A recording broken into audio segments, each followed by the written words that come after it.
আসসালামু আলাইকুম রহমতুল্লাহি বারকাতুহু। দেখুন যে ইরানের যুদ্ধটা বাংলাদেশের ব্যাপকভাবে প্রভাব পড়ছে। যে বাংলাদেশে সর্বপ্রথম যে ভুক্তভোগী বিষয়টা হয়েছে সেটা হলো যে বাংলাদেশ জ্বালানি তেল কিনতে পারছে না। বাংলাদেশ জ্বালানি তেল স্বাভাবিকভাবে আসছে না। হরমুজ প্রণালী বন্ধ করে দেওয়ার কারণে নানাবিধ সমস্যার মধ্যে পড়তে হচ্ছে। এর মতো অবস্থা আসলে এই যুদ্ধ আমাদের জীবনযাপনকে অত্যন্ত কঠিন করে তুলেছে। দেখুন, সর্বশেষ তথ্য হলো যে ইরান বলছে যে যুক্তরাষ্ট্র অর্থাৎ আমেরিকা যে যে যুদ্ধটা তারা শুরু করেছে সেই যুদ্ধ থেকে তারা আসলে সম্মানজনকভাবে বের হয়ে যাওয়ার একটা চেষ্টা করছে, যেটাকে আসলে মানে হেরে যাতে মিডিয়া এমনি বলছে যে আমেরিকা হেরে গেছে, যদিও ক্ষতির পরিমাণ বিবেচনা করি যে স্কুল ধ্বংস, হাসপাতাল ধ্বংস, গবেষণাগার ধ্বংস ইত্যাদি ইত্যাদি ইত্যাদি ধ্বংসের ব্যাপারটা যদি বলা হয় তাহলে ইরানের ব্যাপক ধ্বংস আমেরিকা করেছে, ইসরায়েল করেছে। কিন্তু কথা হলো যে মানে সম্মান ধ্বংস কার হয়েছে এটা যদি বলা যায় তাহলে আসলে বলা যায় যে আমেরিকার সম্মান ধ্বংস হয়েছে। কারণ যে আমেরিকা ইসরায়েলের দিকে মানুষ তাকাতেই সাহস পেত না, সেখানে ইরান রীতিমতো তাদেরকে একেবারে ধোয়া তুলে ফেলেছে। তাদেরকে মিসাইল মেরেছে, ড্রোন মেরেছে, তাদের বিভিন্ন ধরনের সম্পদ নষ্ট করেছে, তাদের জাহাজে আক্রমণ করেছে, তাদের বিভিন্ন ঘাঁটিতে আক্রমণ করেছে, যা গোটা পৃথিবী কখনো কল্পনাই করতো না যে আমেরিকার ঘাঁটিতে আক্রমণ করবে কোনো রাষ্ট্র। এটা যেন পৃথিবীর কল্পনার বাইরে ছিল। এই যে সমস্ত পৃথিবীর কল্পনার বাইরে গিয়ে একটি ঘটনা ইরান ঘটিয়েছে, এটাই ইরানের বিজয় হিসেবে দেখছে সারা পৃথিবীর মানুষ। আবার এদিকে পাকিস্তানে ইসলামাবাদের সাথে ইরানের যে আমেরিকা এবং ইরানের যে দ্বিতীয় দফা শান্তি আলোচনার যে বিষয়টা, পাকিস্তান বলছে যে আমরা আলোচনা করাতে প্রস্তুত, আমেরিকা বলছে আমরাও আলোচনায় বসতে প্রস্তুত, কিন্তু ইরান বলছে যে না, আমরা আসলে আলোচনা করব না।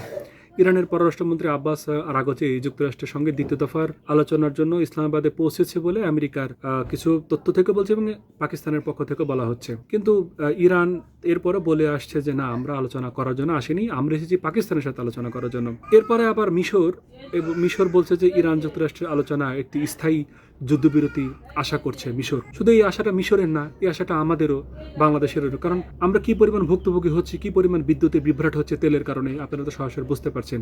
এখানে আসলে বিএনপি সরকারের কিছু করার নেই, এখানে জামাত সরকার থাকলে জামাতেরও কিছু করার থাকতো না, এখানে আপনি সরকার হলেও আসলে আমাদের কারোরই কিছু করার থাকতো না, বা ধরেন শেখ হাসিনা রয়েছে, শেখ হাসিনার কিছু করার থাকতো না। কারণ যে রাস্তাতে তেল আসে সেই রাস্তাতে গ্যালজাম। তো তেল ঠিক না আসার কারণে এটা হচ্ছে না, এটা ঠিকমতো বাংলাদেশে তেল পৌঁছাচ্ছে না, ফলে বাংলাদেশের বিদ্যুৎ উৎপাদন ঠিকমতো হচ্ছে না। তো গোটা পৃথিবী আজ তেলের উপর নির্ভরশীল। যত প্লাস্টিক তৈরি, যত অ্যালুমিনিয়াম তৈরি, যত যানবাহন চলার জন্য তেল, সব কিছু তেল থেকে, সব কিছু। এই জন্য বিদ্যুৎ উৎপাদন তেল থেকে। তো এই যে বিভ্রাট তেলের জন্য যে গোটা পৃথিবী আজ অশান্তির মধ্যে পড়ে গেছে, এই জন্য যারা নামাজ কালাম নিয়মিত পড়েন এবং যারা নামাজ কালাম পড়েন না, যারা নামাজ কালাম পড়তে থাকুন, আর যারা পড়েন তারাও এই আল্লাহ তাআলার কাছে ফরিয়াদ করতে থাকুন, আল্লাহ গোটা পৃথিবী শান্তি এনে দেন, গোটা পৃথিবীতে শান্তি এনে দেন।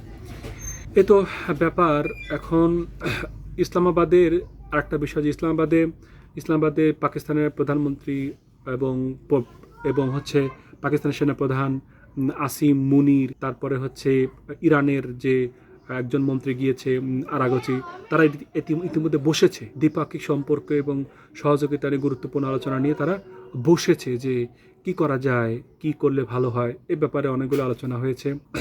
এরপরে আমেরিকার ফেলে আসা একটি বাংকার বিধ্বংসী বোমা, যেটা পড়েছিল মাটির ৪৫ ফুট নিচে গভীরে গিয়েছিল অতীতে একটা আক্রমণের ফলে, কিন্তু সেটা বিস্ফোরণ হয়নি। ইরান সেটিকে কি করেছে, সেটিকে উদ্ধার করে সেটাকে নিষ্ক্রিয় করেছে। হয় অনেকগুলো এরকম ঘটনা অনেক ঘটে যে অনেক বোমাই মারা হয়। যেমন পাকিস্তান বাংলাদেশের আমলে যে যুদ্ধ হয়েছিল পাকিস্তানের সাথে বাংলাদেশের, সেই সময়কার এখনো অনেক মাইন, এখনো অনেক মিসাইল মাটিতে পাওয়া যায়, মাটি খুললে পাওয়া যায়, পুকুর খুললে পাওয়া যায়। তো তখন সেগুলো কি করে, সেগুলো বাংলাদেশের যারা এই যে বোম ডিসপোজাল টিম আছে তারা সেগুলো নিষ্ক্রিয় করে। এটা যুদ্ধে হয়।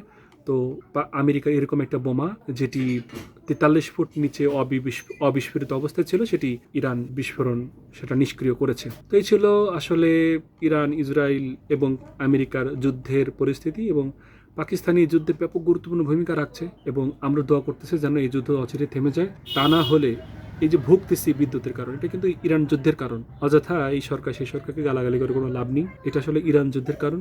যদি স্বাভাবিকভাবে তেল আসতো, তেল যদি বিদ্যুৎ উৎপাদন কেন্দ্রে ঠিকঠাকভাবে পৌঁছাতো, ঠিকমতো তেল পুড়িয়ে জেনারেটর ঘুরিয়ে বিদ্যুৎ উৎপাদন করতে পারতো, তাহলে আজকে আপনার ফ্যান, আপনার লাইট জ্বলতো। যাই হোক, ভালো থাকুন। আসসালামু আলাইকুম রহমতুল্লাহি ওয়া বারাকাতুহু।